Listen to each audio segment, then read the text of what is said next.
The parking lots are emptying permanently, not just during slow hours or between busy seasons, but with the finality of businesses that won't be coming back. Across America, 13 of the largest retail chains are simultaneously closing thousands of locations, creating gaps in communities that may never be filled. These aren't small, struggling businesses failing in isolation. These are household names, companies that defined American shopping for generations, now retreating from the physical landscape at unprecedented speed. The numbers tell a story of transformation that few anticipated and fewer are prepared for.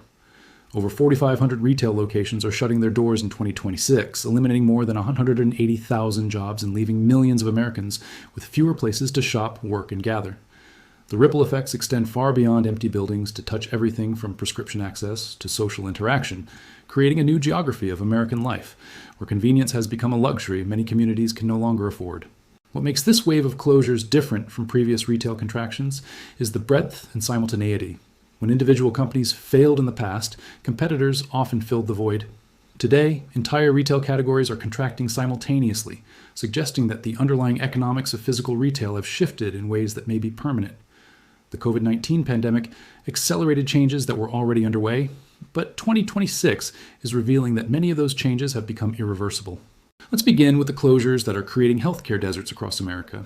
CVS Pharmacy is closing 900 locations in 2026, eliminating pharmacy access in communities where healthcare options were already limited. These aren't just retail closures, they're the removal of essential healthcare infrastructure that millions of Americans depend on for prescription medications, basic medical supplies, and accessible health services. The economics driving these closures reflect broader changes in how Americans access healthcare and retail services. Prescription fulfillment has shifted toward mail-order services and online platforms, reducing foot traffic in physical pharmacies. Meanwhile, the costs of maintaining brick-and-mortar locations continue to rise, while revenue from in-person visits declines consistently. For communities losing CVS locations, the impact extends beyond inconvenience to genuine hardship. Elderly customers who relied on short trips to nearby pharmacies find themselves traveling much greater distances for essential medications. Parents who picked up prescriptions during routine errands now face separate trips that may not fit into already stretched schedules. And in low-income areas where car ownership is limited, the loss of a nearby pharmacy can mean the difference between consistent medication access and dangerous gaps in treatment. The job losses affect workers who often lived in the communities they served. Pharmacy technicians, store managers, and clerks lose not just employment, but positions that provided health insurance and stable income in areas where such opportunities are increasingly rare. Many of these workers had built careers around serving their neighbors, developing relationships with regular customers that went beyond simple transactions. The closures also eliminate gathering spaces in communities where such places are precious. CVS locations often served as informal social hubs where neighbors encountered each other, where elderly residents could step out of isolation for brief social contact, and where community information circulated naturally through daily interactions. Walgreens is intensifying this trend by closing 1,200 locations, creating what healthcare advocates are calling pharmacy deserts in both urban and rural America. The scale of Walgreens' retreat represents one of the largest reductions in healthcare access in modern American history. Communities that once had multiple pharmacy options find themselves with none, forcing residents to travel significant distances for basic medical needs. The closures disproportionately affect low-income areas, where Walgreens locations often served as the primary healthcare access point for residents, without regular physicians or reliable transportation.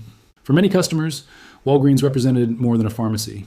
The stores provided accessible healthcare services, including vaccinations, basic health screenings, and over-the-counter medical consultations that served as primary care for people who couldn't afford or access traditional medical services. The loss of these services forces more people into emergency rooms for basic medical needs, creating additional strain on already overwhelmed healthcare systems. The economic impact on surrounding businesses can be devastating. Walgreens locations often anchored small commercial districts, generating foot traffic that supported nearby restaurants, banks, and service businesses. When these anchor stores close, the entire commercial ecosystem suffers, often leading to additional closures and the gradual abandonment of once thriving neighborhood business districts. Workers face not just job loss, but the elimination of career paths that once provided stability and advancement opportunities. Many Walgreens employees had worked their way up from entry-level positions to management roles, building skills and community connections over years or decades. The sudden closure of their stores eliminates not just current income, but future prospects in communities where alternative retail employment may not exist. Rite Aid's ongoing bankruptcy proceedings are leading to 500 additional closures, completing the pharmacy desert creation in areas that have already lost other healthcare options. The Rite Aid closures represent the final stage of a company that once competed nationally with CVS and Walgreens, but couldn't adapt to changing market conditions and mounting debt. For communities losing their last Rite Aid, the closure often means the complete elimination of local pharmacy services, forcing residents to drive 20, 30, or even 50 miles for prescription medications. The human stories behind these closures reveal the broader social costs of retail consolidation. In small towns where Rite Aid was the only pharmacy, closures force elderly residents to choose between expensive prescription delivery services or dangerous trips to distant locations.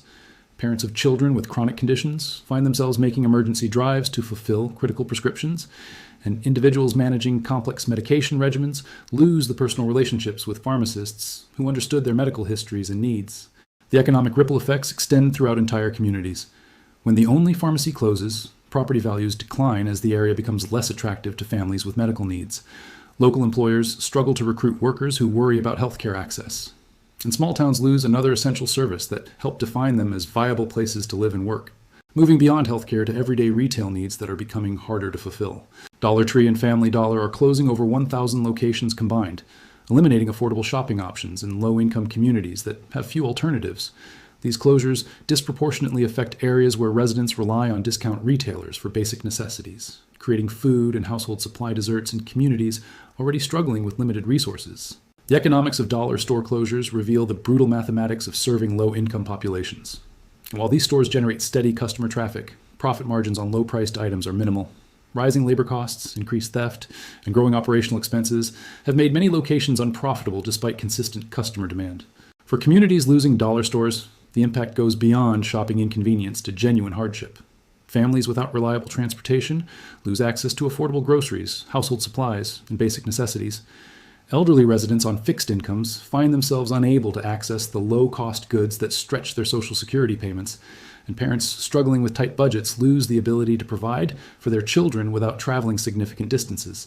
The social implications extend to community cohesion and quality of life. Dollar stores often serve as gathering places in low-income neighborhoods where other retail options are limited.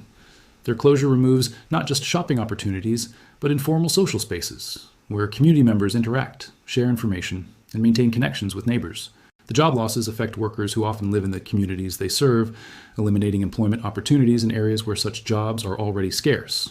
Many dollar store employees are single parents, elderly workers, or individuals with limited education who rely on these positions for essential income and health benefits. Even retail giants that once seemed invincible are retreating from physical expansion. Walmart is closing 150 locations, focusing on larger format stores, and abandoning smaller communities that can no longer support their operational requirements. These closures often represent the loss of the largest employer and primary shopping destination in small towns across America, creating economic devastation that extends far beyond retail. For small towns losing their Walmart, the closure can trigger a community death spiral.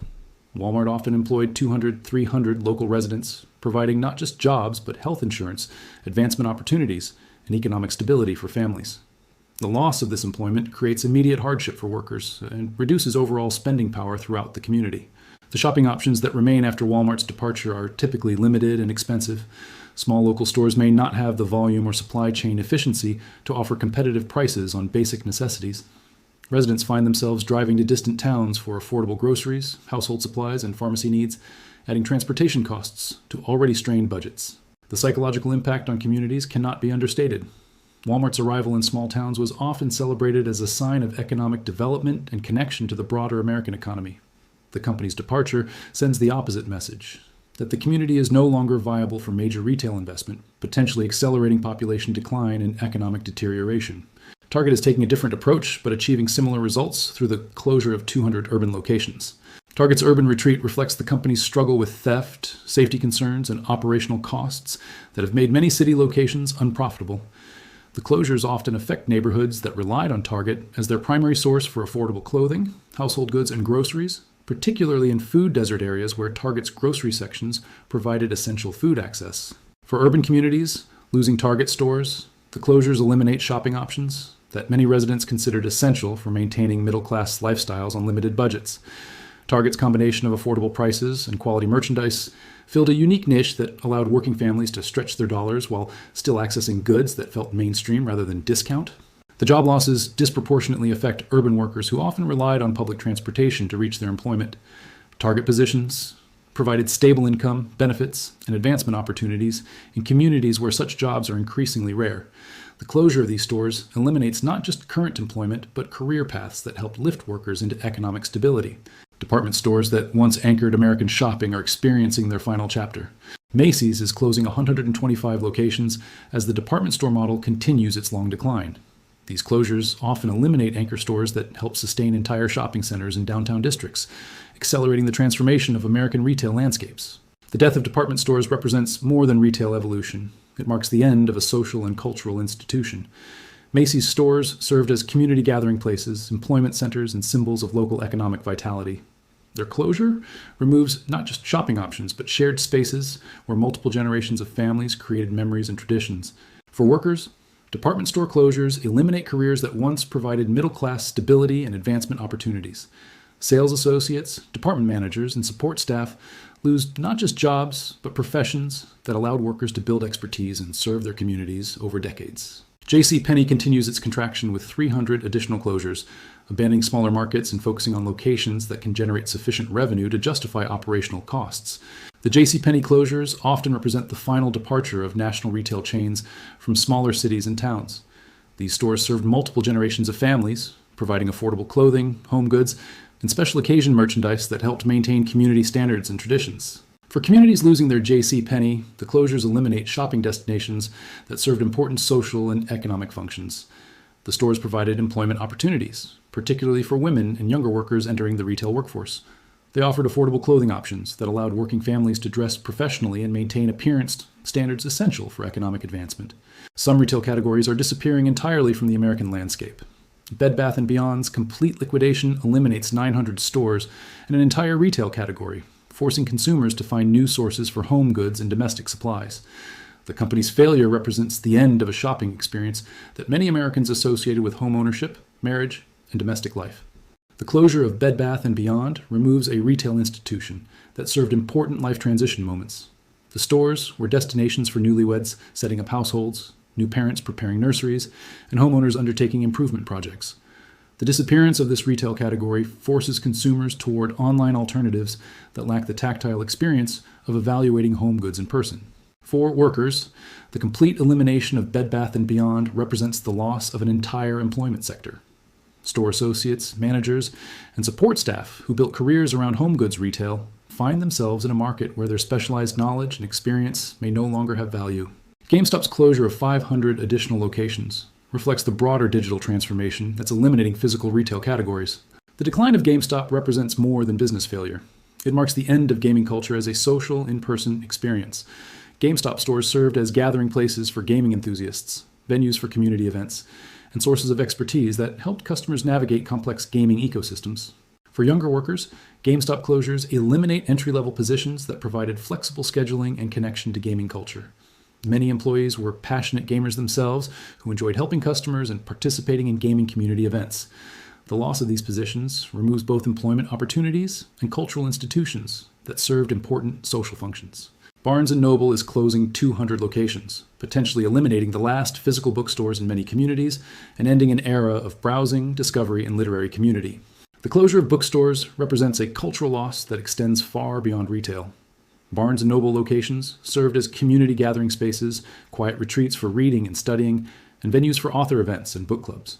Their disappearance removes institutions that supported literacy, intellectual life, and social connection around shared ideas. For communities losing their bookstores, the closures eliminate spaces that served important educational and social functions. Students lose quiet study spaces, parents lose destinations for educational shopping trips with children, and readers lose the serendipitous discovery opportunities that browsing physical books provides. Office Depot and Office Max are closing 300 locations as remote work permanently reduces demand for business supplies and office furniture. The decline of office supply stores reflects fundamental changes in how Americans work and organize their professional lives. Remote work has eliminated many traditional office supply needs, while digital transformation has reduced demand for paper, filing systems, and physical organizational tools. For small business owners and entrepreneurs, the closure of office supply stores eliminates convenient access to business essentials and services. Copy centers, printing services, and business consultation that these stores provided help support small business development in communities across America. Even celebration and social gathering retail is contracting as American social life changes. Party City is closing 250 locations. As Americans celebrate less frequently and less elaborately than in previous generations, rising costs, social distancing habits, and changing celebration patterns have reduced demand for party supplies and decorations. The closure of party supply stores reflects broader changes in American social life. Economic pressure has reduced discretionary spending on celebrations, while social habits developed during the pandemic have made large gatherings less common. The result is reduced demand for the products and services that made celebrations feel special and memorable. What connects all these closures is their reflection of fundamental changes in American life, work, and social patterns. The retail landscape that's disappearing supported not just commerce, but community life, employment opportunities, and social interaction. The spaces being eliminated provided gathering places, career paths, and services that help define American communities. For millions of Americans, these closures represent the loss of familiar landmarks, convenient services, and employment opportunities that may never be replaced. The transformation is creating a new geography of American life where physical retail serves a smaller role and online commerce dominates consumer behavior. The communities most affected by these changes often lack the resources or infrastructure to adapt quickly. Rural towns, low-income urban areas, and older suburbs find themselves with fewer shopping options, reduced services, and diminished economic opportunities as national retailers retreat from markets they no longer find profitable. The human cost extends beyond immediate inconvenience to long-term changes in how Americans live, work, and interact with their communities. The retail landscape that supported previous generations of American life is being replaced by something fundamentally different, and the full implications of that transformation are only beginning to become clear.